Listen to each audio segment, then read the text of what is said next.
Léa Sagidi, membre fondateur de l'association Vaincre l'autisme et accessoirement je suis aussi chargée du pôle stratégie de communication et développement.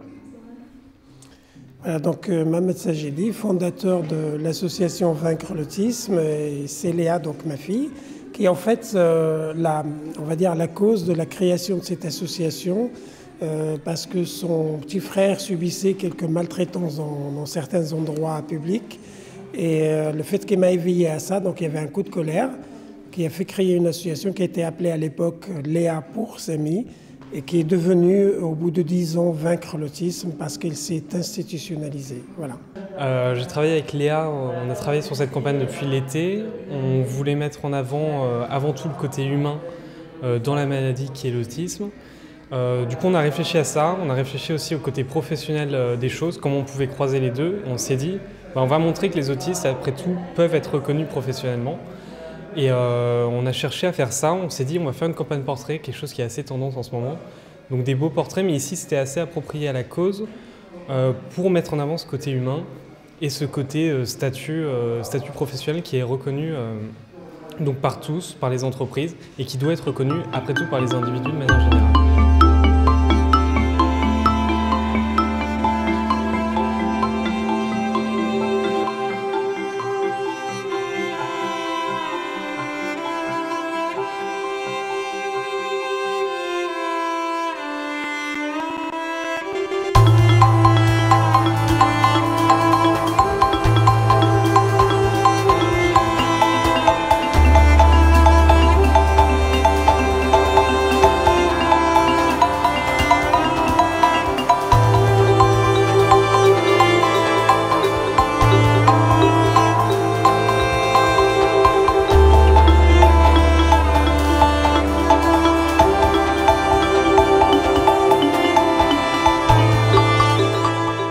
On s'attendait à avoir beaucoup de mal à les faire poser puisqu'ils allaient soit être timides, soit réticents devant la caméra, donc pas jouer le jeu au final.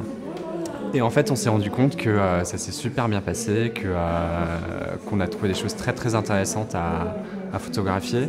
Et donc pour ma partie au niveau de la retouche, j'ai préféré garder un côté très naturel pour les modèles, puisqu'on voulait montrer les gens tels qu'ils étaient. Donc surtout mettre en avant le côté humain, le côté chaleureux, donc c'est ce à quoi je me suis tendu dans la retouche.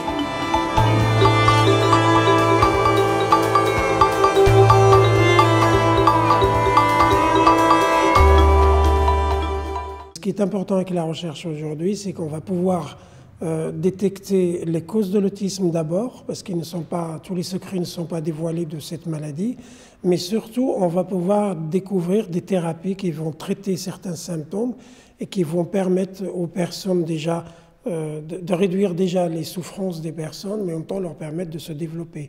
Et ça, comme l'association l'a constaté aujourd'hui, elle est la première association en Europe à défendre le terme maladie pour l'autisme.